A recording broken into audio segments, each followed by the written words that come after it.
But my recent research has shown me that feminism has become an unpopular word. What the fuck is this? Women are choosing not to identify as feminists. I am not a feminist. I am not a feminist. I am not a feminist. I hate feminists. When people say feminism is cancer, they really are not joking. But I don't believe that all feminists... Why has the word become such an uncomfortable one? I invited her here as a demonstration. Discrimination, racism, misogyny, you know, we're the other 98% whatever. The 98% of what? We're the other 98%. Well, 53% of women voted for Donald Trump. I know, it's very sad. So 98% of who?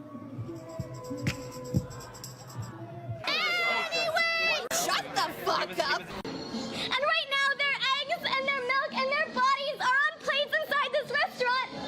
And on my way there, I was stopped by a cisgendered, white, heterosexual man. He told me, "I like your purple sweater." This dude probably thought that I put this sweater on today to impress men and to look pretty. This is the thing I am fighting for. So I am asking you to please join me on my quest to kill all men. We need to kill all men.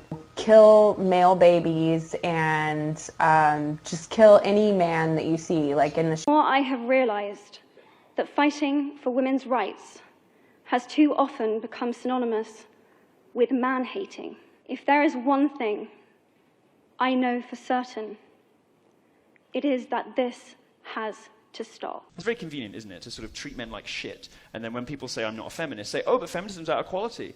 That's not what feminism has become. It's not what feminism is anymore. Feminism is a mean, vindictive, spiteful, nasty, man-hating philosophy. Argue that feminism is a movement for equality and doesn't just represent one gender's issues is quite frankly ridiculous. Real equality means the opportunity to make your own decisions, even if they're not the right ones according to feminists. And they're perfectly happy to treat men like shit and spread these conspiracy theories about the patriarchy, these lies about the wage gap, lies about campus rape culture, and then turn around and play the victim and play innocent and say, feminism's just about equality. Give me a break. I was dating this girl recently. She was like really into like women's issues, you know?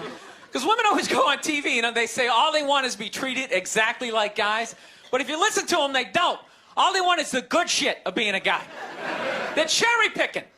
They look at a guy's life like it's like a buffet, right? Like you just can start picking out stuff, like same amount an hour, we'll take some of that.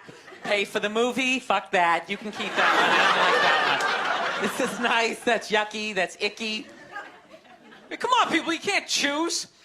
I cannot fathom men anymore. We must rise up and create this matriarchy. I don't believe that's right, because what's the point of that? Fighting for equality by oppressing men? Almost half the domestic abuse victims in the US and Canada are men. Yet there are no safe houses for them, no court advocacy programs, no subsidized counseling or legal care like women. Despite being half the victims, they are basically ignored. I am from Britain, and I think it is right that I am paid the same as my male counterparts. There are lots of reasons that men and women differ in terms of their income, but if you're an ideologue, you can only handle one variable. Oh, men and women measured en masse don't have the same incomes, therefore the system is corrupt. Right. Jesus, how much thinking does it take to come up with a...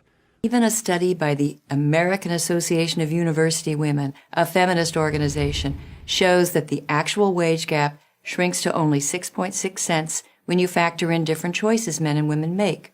And the key word here is choice. The small wage gap that does exist has nothing to do with paying women less, let alone with sexism. It has to do with differences in individual career choices that men and women make. Now, you may say that's still unequal, that's still unacceptable, but consider this. The amount of money that men pay into the tax system versus the amount of money that they take out is quite extraordinary. And when you start looking into the vastly disproportionate amount that men pay in, and then you consider how much women take out through pregnancy, and the fact they get sick more often, and the fact they live 5 years longer on average, and in some cases much longer than that, you realize that not only does the pay gap narrow to zero, but in fact it's a lot more expensive being a man. Now, feminists don't want to talk about any of this stuff. What about feelings, huh? Yeah. Feelings are more important than facts. Yeah! I have the right to speak my mind. No, we have the right not to be offended. And that's more important.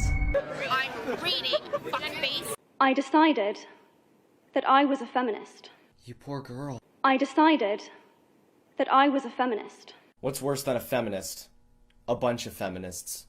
I decided that I was a feminist.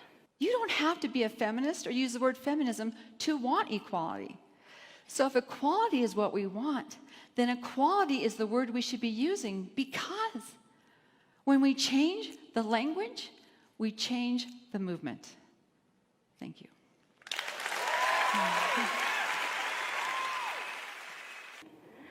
I think it is right that I should be able to make decisions about my own body. Laws have been made for protection of women. Should be. What about a law that serves as a deterrent so that these laws are not misused? Justice should be served to women. But what about justice to those who are implicated in false cases, their lives ruined? But is asking money after filing a false case fine, all right? How is abuse of these provisions that have been made for a purpose? I decided that I was a feminist. For a society to accept anything said on behalf of women's rights, and then to shame any dialogue about men's rights and call it hate speech, is precisely the problem. I don't know where I'm headed, but I know what I left behind. I no longer call myself a feminist.